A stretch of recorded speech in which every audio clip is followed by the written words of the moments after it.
हे friends, अस्सलाम वालेकुम। Recipe के इस किचन में खुशामदीद। एक ऐसी रेसिपी के साथ हाजिर हूँ जिसे ना सिर्फ आप नाश्ते में बना सकते हैं बल्कि बच्चों को लंच बॉक्स में बना कर दे सकते हैं और दावत पे तो इसको पेश करेंगे तो वाह वाह हो जाएगी। तो बिस्मिल्लाहिर्रहमानिर्रहीम। इस रेसिपी के लिए दो चीज़ें आपको नज़र आ गई, लेकिन उसको बनाने का तरीका क्या है। सबसे पहले आपने एक प्रेशर कुकर के अंदर जो है पानी ऐड करना है 2 गिलास। उसके अंदर आपने तकरीबन आधा किलो के करीब जो है वो आपने मटन ऐड करना है। 1 टेबल स्पून भर के अदरक लहसुन का पेस्ट और हाफ़ टी स्पून नमक शामिल करके इसको आपने 2 से 3 सीटी आने तक गला लेना है गोश्त को। और ये देख सकते हैं मटन बिल्कुल अच्छे से गल चुका है। और मैंने हाफ़ केजी लिया था, आधा किलो लिया था, हड्डी के साथ भी लिया था, बोनलेस भी लिया था। सो आपके सामने ये गल चुका है। जब अच्छे से गोश्त गल जाएगा इसको आप यखनी समेत एक तरफ कर लीजिएगा। फिर ये जी आपने लेना है पास्ता। आपको स्टार्टिंग में नज़र आ जब मैंने दिखाया था कि पास्ता और मटन का कॉम्बिनेशन है ये आज की रेसिपी। तो इसके लिए पास्ता मैंने 2 तरह का लिया है। एक तो मैंने पैनी पास्ता लिया है, दूसरा ये मैंने मैकरोनी ली है।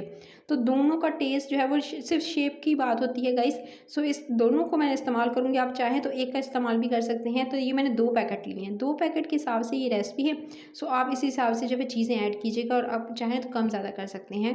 उसके बाद आपने एक पैन के अंदर पानी शामिल करना है, अच्छे से उसको गर्म कीजिएगा। जब पानी में 2 से 3 बॉयल आए तभी आप इसके अंदर जो है 1 टेबल स्पून भरकर बटर या ऑयल ऐड कर दीजिएगा। फिर आपने इसके अंदर शामिल कर देना है ये पास्ता, सारा का सारा इसके अंदर शामिल कर देंगे और इसको अच्छे से कुक होने देंगे। अच्छा, इसको जो है वो तकरीबन आपने ज़्यादा कुकिंग टाइम जो इसका बताऊँ तो इसको सिर्फ और सिर्फ 7 से 8 मिनट आपने पकने देना है।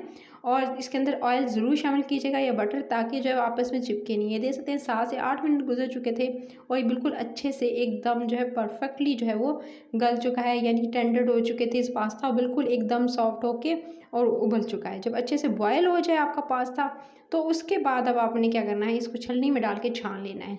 अच्छे से बॉयल करने के बाद इसको छलनी में डालकर छानेंगे। फिर आप इसके ऊपर डालिएगा 1 टेबल स्पून जो है ऑयल डालकर इसको अच्छे से लगाकर छोड़ दीजिएगा ताकि आपस में चिपके नहीं और एकदम जो है बिल्कुल आपके इसी तरह से जो एकदम अलग अलग जो है वो आपका पास्ता रहे। उसके बाद आपने एक पैन लेना है और उस पैन के अंदर आप 2 टेबल स्पून भरकर आप ऑयल के शामिल करेंगे। फिर आप इसके अंदर शामिल कीजिएगा 2 अदद प्याज काट के, और प्याज़ों को आपने हल्का सा जो है वो ब्राउन होने देना है। इतना कुक करना है कि इसका कलर जब तक चेंज नहीं हो जाता आपने प्याज़ों को कुक करना है। ये दे सकते हैं प्याज़ों का कलर जो है वो काफ़ी हद तक जो है वो लाइट गोल्डन की तरफ आ रहा है।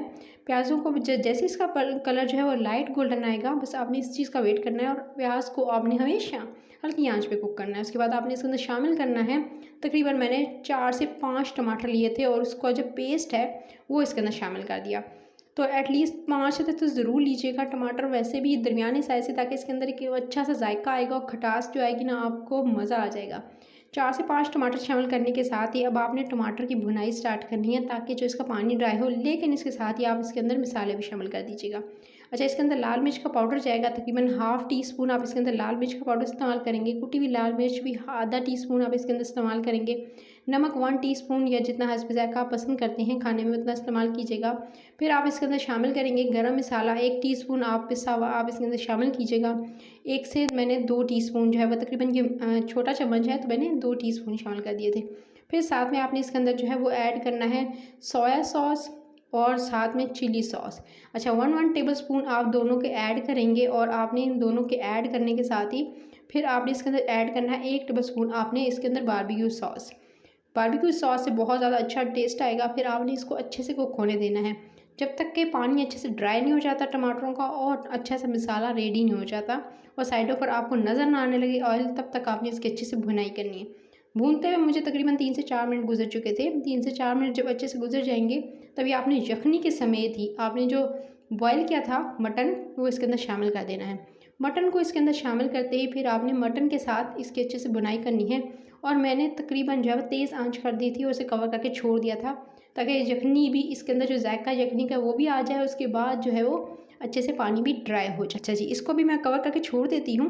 ये देख सकते हैं इसका पानी ड्राई हो चुका है और जब अच्छे से पानी ड्राई हो जाए साइडों पर आपको ऑयल नज़र आने लगे तभी आप ये देख सकते हैं बिल्कुल परफेक्ट मसाला रेडी हो चुका है और जो मटन की खुशबू है वो हर तरफ महक रही है, क्योंकि इतना मज़ेदार चटखारेदार कह सकते हैं इसका जो कह सकते हैं बेस है एक तरह की जो रेडी हुई है, क्योंकि मसाला रेडी हो चुका है। बस उसके बाद आपने क्या करना है, जब मसाला रेडी हो जाए तो आपने आंच हल्की करनी है और उसके बाद आपने जो पास्ता उबाल के रखा हुआ था उबाला हुआ पास्ता आप इसके अंदर शामिल कर देंगे। सारा का सारा पास्ता आप इसके अंदर शामिल कीजिएगा और उसके बाद आपने इसको पहले अच्छे से मिक्स करना है। अच्छे से मिक्स कीजिएगा ताकि पूरे मसाले के साथ जो एक-एक जो आपको नज़र आ रहा है ना हिस्सा पास्ता का, उसको अच्छे से कवर हो, ताकि जो मसाला है उसमें कोई भी ऐसा फीका ना रह जाए। सो आपने बहुत अच्छे से इसकी मिक्सिंग करनी है।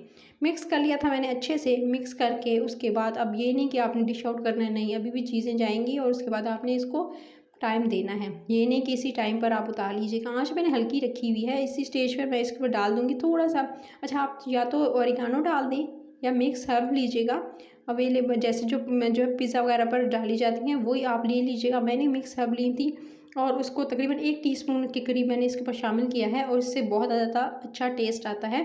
और ऊपर शामिल करने के साथ ही फिर आपने इसकी अच्छे से मिक्सिंग करके इसको कवर करके तकरीबन आपने दम दे देना है 3 से 4 मिनट का, ताकि एक अच्छा सा जो है वो अच्छे से रेडी हो जाए और इसका अच्छा सा एक जायका आ जाए। ये दे सकते हैं 3 से 4 मिनट के बाद कलर भी थोड़ा चेंज हो चुका है पास्ता का और अच्छे से मसाला इसके साथ मिक्स होकर बहुत ज़्यादा अच्छा परफेक्ट जो है आपका पास्ता हो चुका है रेडी। तो ये मैक्रोनी पास्ता हो चुका है रेडी, जो कि मटन के साथ।